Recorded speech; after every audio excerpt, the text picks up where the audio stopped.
We start today talking about the media and whether there is any media right now that you consider truly unbiased, independent, and worthy of your trust. 651-461-9226. Or is this just an outdated,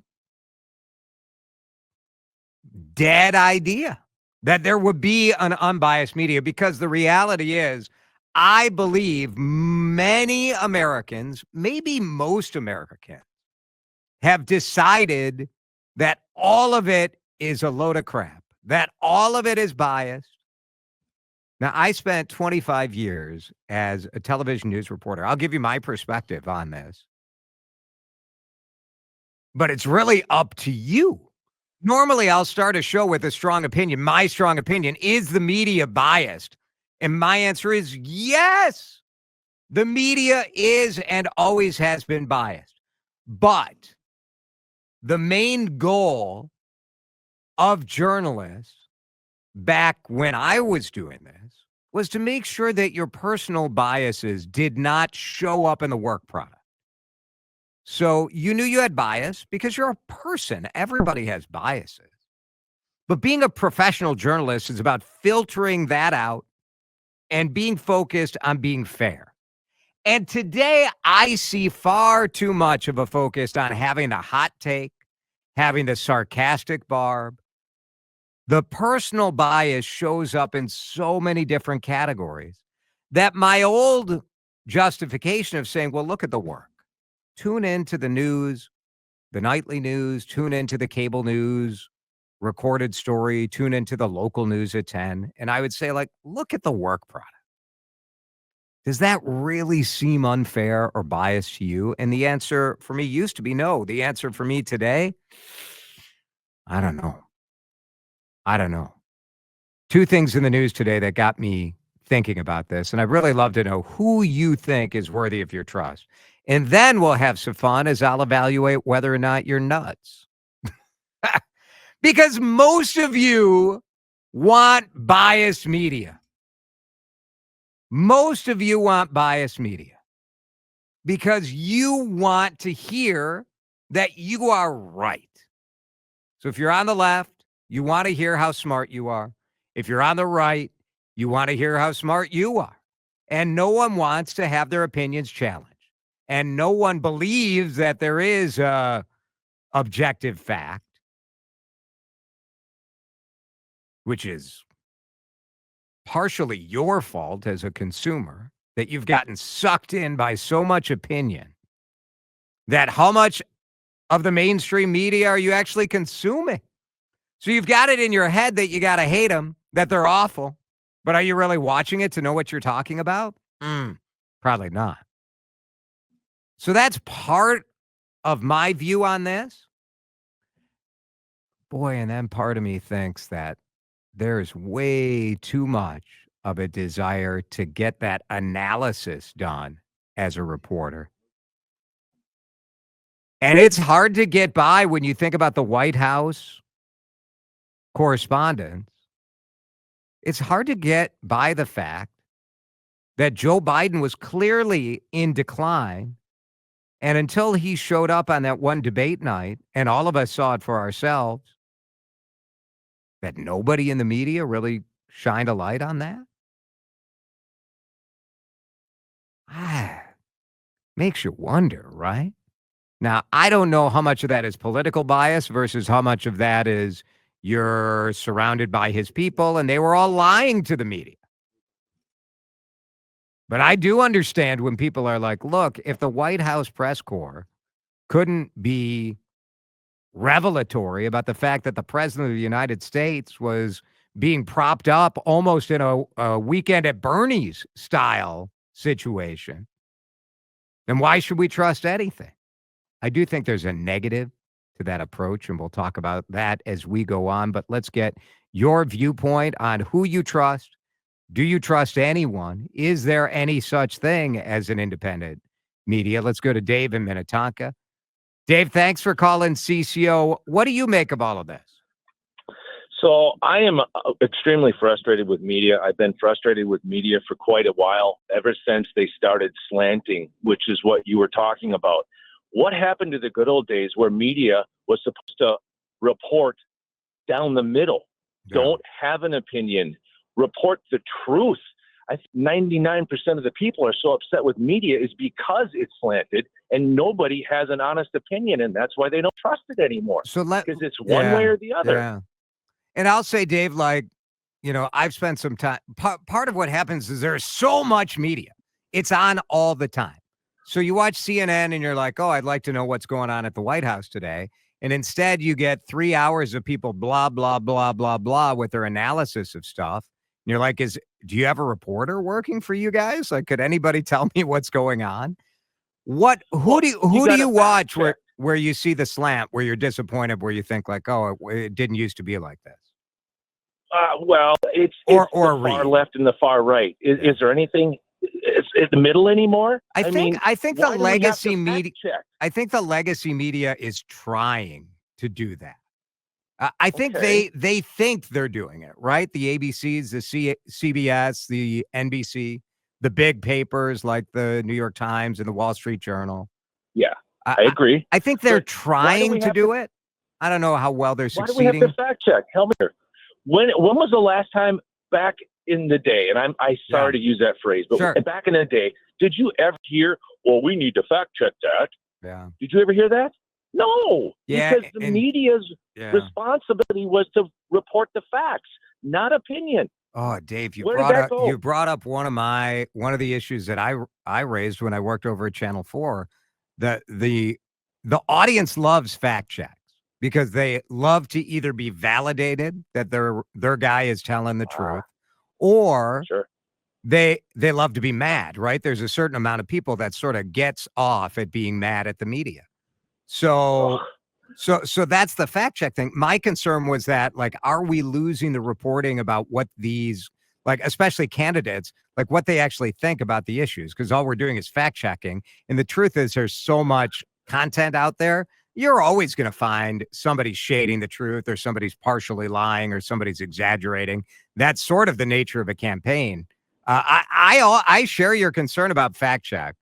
I think part of this was this idea that came around that the media should be reporting truth instead of reporting facts. So there was sort of a pushback about the, like, well, is it fair to tell like two sides of a story when, like, there really aren't two sides of a story? Some things are either true or not. But that's just it, though. But fact is fact. There's no truth to fact. It doesn't lie. Truth, who's true? Yeah. So well said. Very good. Thank you for listening. Thanks for chiming in. I appreciate it, Dave. 651-461-9226. Jason, I think the current media doing well right now are the independent networks. So we have a lot of these independent content creators. We have Chris Saliza on the show a lot, and Chris is one of those guys. This texter said, like, Brian Tyler Cohen, The Midas Touch, The David Parkman Show. Another person says, I might consider this take crazy, but the New York Times did have a front page story about Biden's mental health decline for at least 2 years. Yeah. Now another texter saying the quote unquote media still allows Trump to lie 25 times a day, rarely pushing back. What is the difference?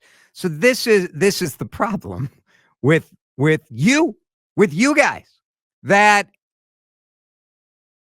if you're on the left, you just want the truth to be reported, but you also want pushback. I would like to see fact-based reporting, and then we can figure it out. I know if he's lying. I do not need some stuffed shirt, blow-dried, makeup-wearing TV correspondent to tell me if it's a lie or not. Tell me what he said. Tell me what the context is, and then let's use our brains. But I don't know that that's a popular position right now. Let's break. When we come back, I'll talk about two big developments. One, the White House is looking for the first time, I think, in modern history to decide who gets to be in the room, who gets to be traveling, covering the president. Some concern about that. But part of it's also a good idea. And then the Washington Post with a radical change in the way they are doing opinions. Pretty interesting stuff. We'll keep the conversation going. Lots of great texts. Keep it happening. A straight news channel a la Cronkite, Brokaw, Jennings would be dead last in the ratings now. It wouldn't work.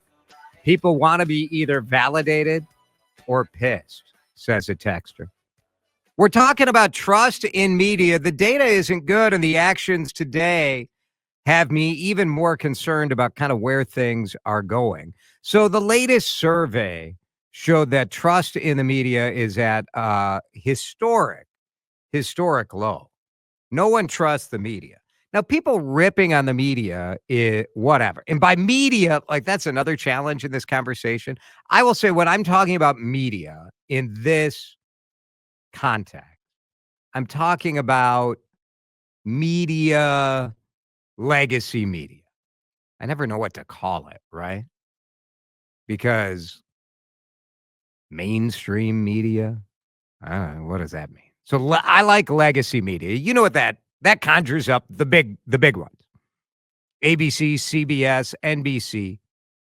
Maybe you throw in CNN and Fox.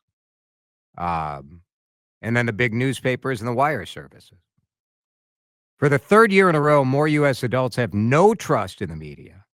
36% of U.S. adults say they have no trust in mass media when it comes to reporting the news fully, accurately, and fairly. That's amazing.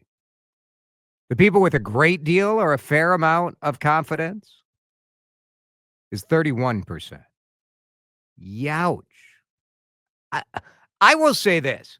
I think most of the people who are the biggest critics of the media don't watch a lick of the mainstream media. You're reacting to Facebook posts and Twitter posts with some clip of something that is objectively bad. But media is reporting a ton of stuff. This is my main issue with the criticism about media. It's not done. It's done like it should be. You guys are normal people. You have a real life. You don't have time to consume everything. But you're left with no real context. Like, is the media doing a good job or are they not? If you're not watching the main nightly news or you're not reading the main newspapers, you be honest. You're just reacting to whatever someone who's pissed off puts out into Twitter. So how do you even know? Texter says the national evening news on your local on-the-air channel is as unbiased as you can get. On the other extreme, Fox News, OAN, and the plethora of radical right-wing news networks are totally biased.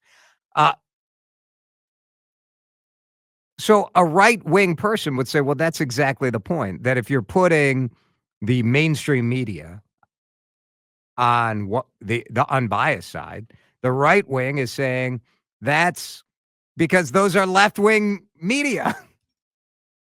I do think when I watch the major networks, generally speaking, I think the major networks, White House correspondents, are pretty unbiased. Now, does story selection affect? Does that have bias? Yes. And again, like I said, everyone is biased. It's about whether you can keep that bias out of your work. If I ran a news organization, I would take social media away from every single one of my straight news correspondents. Because or I would put an editor in place where before you post something, it has to be edited. And this is as a guy who built 80 or 90,000 followers on X back when it was Twitter as a mainstream news media member. But I had a censor where I was careful. My wife would talk about how I would send out a tweet and I would type and then delete and then type again and delete and type again and not send it because I was careful. I don't know that it's as careful anymore. The two things that happened today. One, the press pool at the White House is being opened up. Oh, man. On the one hand, I do think allowing more voices access to the White House press room is good. We get new, you know who's one of the outfits that's getting access that didn't have it before? Axios, the newsletter people. Great. Axios should be in there. But there are only so many seats, so somebody's got to go. So they're knocking out some of the press pools, the Bloombergs, the Associated Press. Now, if you think Bloomberg and the Associated Press, like these kind of main press pools, are biased, um, I think you're nuts. I think overall those organizations are pretty good. Can you find one example? Yeah. Yes. Yes, you can. That doesn't prove it. Newsmax. Should Newsmax be in? Should Blaze Media be in? I guess. Why not? If we're allowing HuffPost in, which was left wing, if you're allowing Politico, which I think Politico is, I don't know, they have an edge, but like, I don't know. I guess I just wish people would read more and then make up their mind. And instead, people want their own opinion fed back to them. And if they don't get that opinion, then it's biased. Oh, it's biased. Is Nora O'Donnell, was she unbiased? I guess my pushback would be, is the White House correspondent's story on CBS Evening News, is Major Garrett, is his story a problem for you? And can you give me an example of that? I just think, I know it's easy to dismiss and say there is no independent, there is no unbiased media, but consider where this ends, right? So you got Trump picking who's in and who's out of the White House press corps. Today you have Jeff Bezos, owner of the Washington Post, saying the opinion page is no longer going to be a page where a wide variety of opinions is highlighted. Instead, it's only going to be focused on personal liberties and free market. Sounds like a libertarian / right wing approach. And they won't publish anything that opposes that idea. His point is fascinating, where he says there's a diversity of opinions online. So we don't have to offer a broad-based opinion section. Both of these moves separately are steps towards a future that I think is troubling. Yes, I think you should watch and read news media that aligns with your views. I also think you should watch news media that doesn't align with your views. And I do think there is still a place with albeit flawed, but a place for an effort to have journalists who are trying their damnedest and have editors who are trying their damnedest to be fair. Unbiased is a farce. Fairness is a goal that I think you can get. That's what I would like to see more.